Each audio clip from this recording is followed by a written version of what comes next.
Shalom Bapak Ibu, saudara yang kasih Tuhan, sahabat RPKM dan pendengar YouTube dan Facebook yang diberkati Tuhan. Puji Tuhan, saya sangat senang kembali menyapa Bapak Ibu saudara dimanapun berada. Salam dalam kasih Kristus Yesus Tuhan kita yang hidup. Bapak Ibu saudara yang kasih Tuhan, saya percaya semua kita saat ini dalam penyertaan dan diberkati oleh Tuhan. Dan juga memiliki kerinduan akan firman Tuhan memberkati kita. Karena firman Tuhan itu adalah pelita bagi kaki kita, terang bagi jalan kita, yang menuntun kita mengerti rencana Tuhan dan hidup dalam kehendak Tuhan. Puji Tuhan, melalui program RPKM, Anda bertanya, RPKM menjawab. Bapak Ibu saudara kasih Tuhan, dalam kesempatan ini topik renungan firman Tuhan dalam program Anda bertanya, RPK menjawab, yaitu mengapa Yesus mengatakan anak manusia tidak tahu. Mengapa Yesus mengatakan anak manusia tidak tahu? Sebelum kita mengerti topik ini, renungan ini, kita lanjutkan. Kita lebih dahulu berdoa. Bapa di surga, di dalam nama Yesus, firman yang hidup, kami rindu firman-Mu berbicara kepada kami, supaya kami memahaminya. Tolong kami ya Roh Kudus, berikan kami pengertian, mampukan kami untuk mengerti sehingga dengan pengertian dari Tuhan, kami siap mengerjakan, melakukannya, bahkan membagikannya. Terima kasih Tuhan. Berfirmanlah Engkau Tuhan, karena kami telah siap untuk mendengar. Dalam nama Yesus, haleluya, haleluya, haleluya. Amin. Bapak Ibu saudara kasih Tuhan, lebih dahulu kita membaca firman Tuhan yang diambil dari Injil Matius 24, Injil Matius 24 ayat 36. Sebenarnya secara keseluruhan Matius 24 saya akan baca khususnya ayat yang ke-36, berkata demikian. Tetapi tentang hari dan saat itu tidak seorang pun yang tahu. Malaikat-malaikat di surga tidak tahu, dan anak pun tidak, hanya Bapa sendiri. Saya baca sekali lagi. Tetapi tentang hari, yaitu hari siapa? Hari Tuhan, hari kedatangan anak manusia yang kedua kali. Dan saat itu tidak seorang pun yang tahu. Katakan bahwa manusia tidak seorang pun yang tahu. Malaikat-malaikat di surga pun tidak. Malaikat-malaikat pun di surga tidak tahu.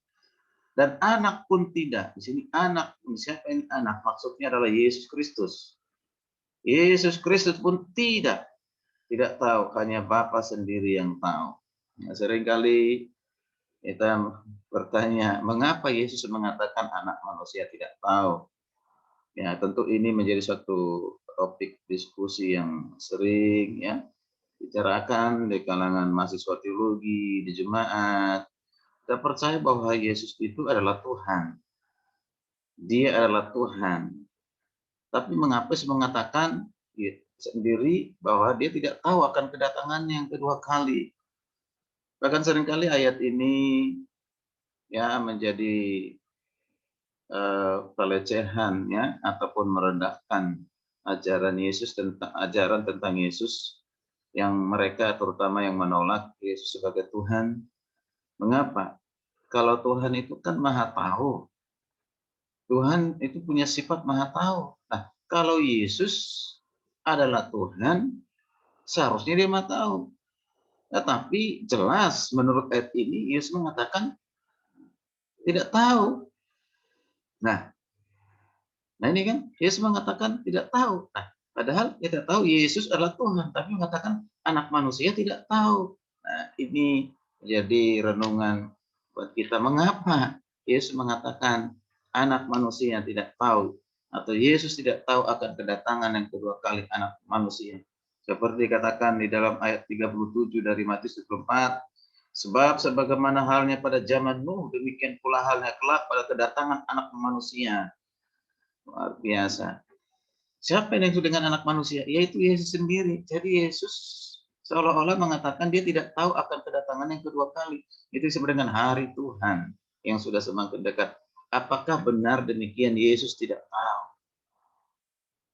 Baik, kita akan belajar bersama-sama seorang kasih Tuhan. Mengapa Yesus mengatakan anak manusia tidak tahu, atau dia sendiri tidak tahu akan kedatangan kedua kali? Tuhan memberi jawaban sebagaimana disebutkan, ya. Ini mengapa Yesus mengatakan anak manusia tidak tahu. Nah, kita perhatikan, ini adalah rangka menjawab. Sekali lagi, ini adalah dalam rangka menjawab pertanyaan para murid tentang akhir zaman. Jadi jawaban yang diberikan khusus menyangkut apa? Bahwa ia sendiri tidak tahu, terkecuali Allah saja. Bukan berarti penyangkalan diri Yesus sebagai Allah atau oknum yang kedua dari Allah Tritunggal. Bukan.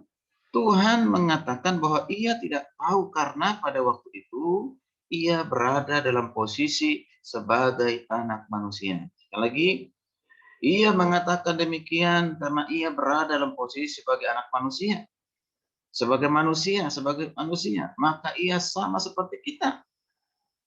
Tidak mengetahui kapan terjadinya akhir zaman itu. Dengan pernyataan Tuhan, di samping memberi penjelasan tentang juga mengingatkan bahwa hari kedatangan Tuhan yang kedua kalinya, siapapun dia tidak akan ada yang tahu. Tadi manusia tidak tahu, malaikat pun tidak tahu. Tapi saya tidak habis pikir ya, atau heran terhadap mereka yang mengakui diri sebagai Kristen, tetapi dengan berani menyatakan bahwa akhir zaman atau kedatangan Tuhan untuk kedua kalinya akan terjadi pada hari ini, tanggal ini, tahun ini. Itu sudah banyak yang menubuatkan hal seperti itu, tetapi tidak satu pun ya tergenapi nubuatan-nubuatan palsu itu. Kelihatan mereka mau lebih hebat barangkali seperti itu. Mau lebih hebat dari Yesus. Mau lebih hebat dari Tuhan. Jadi posisi Yesus sebagai manusia mengatakan tidak tahu.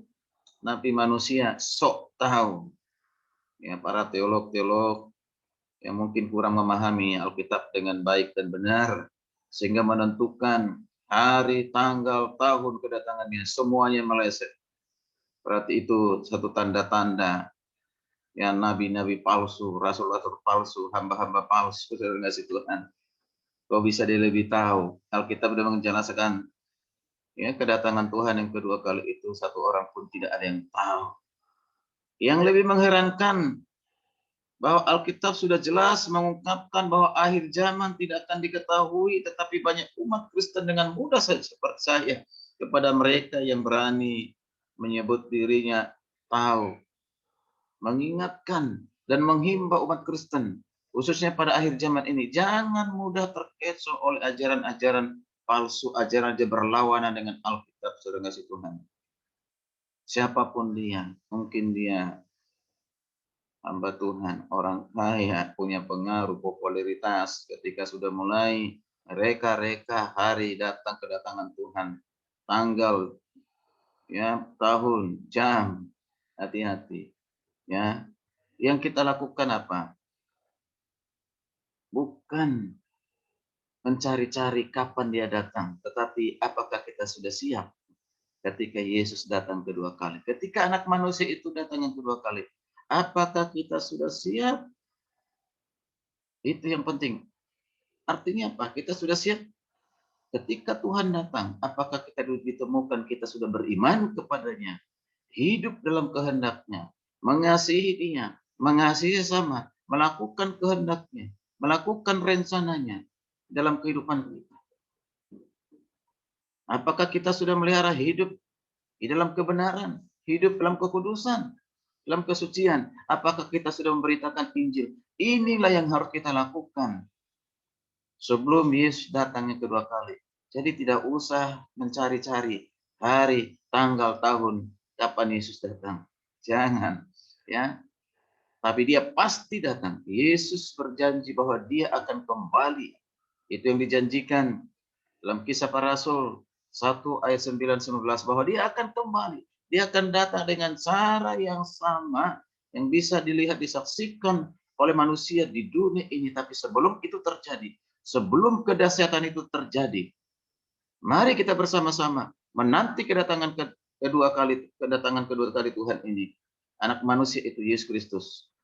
Kita terus setia beriman kepadanya, setia beribadah kepadanya, setia melakukan kebenaran, hidup di dalam kekudusan, lakukan semuanya yang berkenan kepada Tuhan. Maka kita akan bertemu dengan Tuhan.